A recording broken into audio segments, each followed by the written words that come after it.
SBS 뉴스입니다. 주말인 오늘 서울 도심 곳곳에서 대규모 집회가 진행되고 있습니다.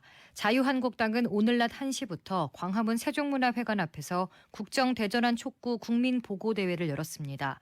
조국 전 장관 임명은 인사참사라며 문재인 대통령의 사과를 요구했습니다. 또 조 전 장관 사태 이후 경제와 외교, 안보 분야 등에서 현 정부의 정책 대전환이 필요하다고 주장했습니다. 오후 5시 여의도 국회의사당 맞은편에선 검찰개혁을 촉구하는 제10차 촛불문화제가 열립니다. 당초 지난주를 마지막으로 촛불 집회를 잠정 중단하기로 했지만 조국 전 장관이 검찰개혁안을 발표하고 사퇴하자 국회 앞으로 옮겨 촛불문화제를 계속하기로 했습니다. 참가자들은 고위공직자범죄 수사처 설치 법안 등을 신속하게 처리할 것을 국회에 촉구할 계획입니다. 저녁 6시 서초동 검찰청사 근처에선 조 전 장관 가족에 대한 검찰 수사를 비판하는 시민참여문화제도 열립니다.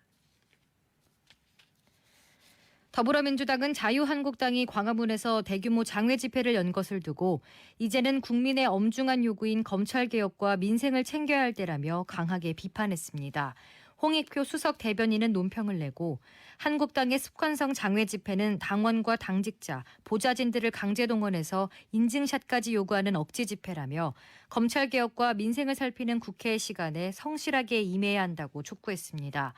그러면서 여전히 조국 전 법무부 장관의 바짓가랑이만 붙잡은 채 검찰개혁을 방해하려는 모습을 보인다고 덧붙였습니다.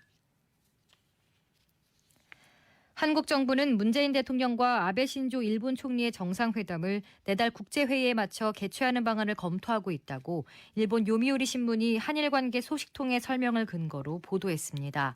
신문은 문 대통령과 아베 총리가 다음 달 아세안 관련 회의와 아시아 태평양 경제협력체 에이펙 정상회의에 참석할 예정이라며 이렇게 전했습니다. 한국 정부는 한일 군사정보보호협정이 효력을 상실하는 11월 23일 전에 정상회담을 열어 양국 관계 악화에 제동을 걸겠다는 생각으로 회담을 검토하고 있지만 일본 측이 응할지는 불투명하다고 신문은 관측했습니다. 최근 대한무역투자진흥공사 코트라 공채 시험에서 전산 오류 때문에 3차 합격자 일부가 불합격 처리되는 일이 벌어졌습니다. 코트라에 따르면 지난 주말 3차 시험의 일환으로 실시한 영어 회화 테스트의 반영 비율을 10%로 해야 했지만 엑셀 계산식 오류로 1%만 반영한 잘못이 뒤늦게 드러나 당초 합격자로 통보한 8명이 다시 불합격 처리됐습니다. 3차 시험 합격자는 모두 159명으로 다음 주 최종 임원 면접만 남겨놓은 상황이었습니다. 이 때문에 탈락한 일부 응시자는 면접 기회를 달라고 했지만 코트라 측은 형평성 문제 때문에 난색을 보이고 있습니다. 오늘 낮 12시 10분쯤 경기 용인시 처인구 백안면의 한 자동차 부품 제조 공장에서 불이 났습니다. 소방당국은 펌프차 등 장비 22대와 인력 55명을 동원해 진화 작업을 벌여 오후 1시 반쯤 불길을 잡고 현재 잔불 정리 작업을 하고 있습니다. 불이 났을 당시 휴일이라 공장에는 사람이 거의 없었고 근처 회사 기숙사에 있던 7명은 급히 대피해 현재까지 확인된 인명피해는 없는 것으로 전해졌습니다. 소방당국은 불길을 잡는 대로 자세한 화재 경위를 조사할 계획입니다. 개 목줄을 채우라는 말을 했다며 행인을 때려 다치게 한 60대 남성이 1심에서 벌금형을 선고받았습니다. 울산지방법원은 상해 혐의로 재판에 넘겨진 66살 A씨에게 벌금 100만 원을 선고했습니다. A씨는 지난해 12월 울산의 한 공원에서 개와 산책을 하던 중 강아지 목줄을 하라고 말했다는 이유로 지나가던 50대 여성을 때려 다치게 한 혐의로 기소됐습니다.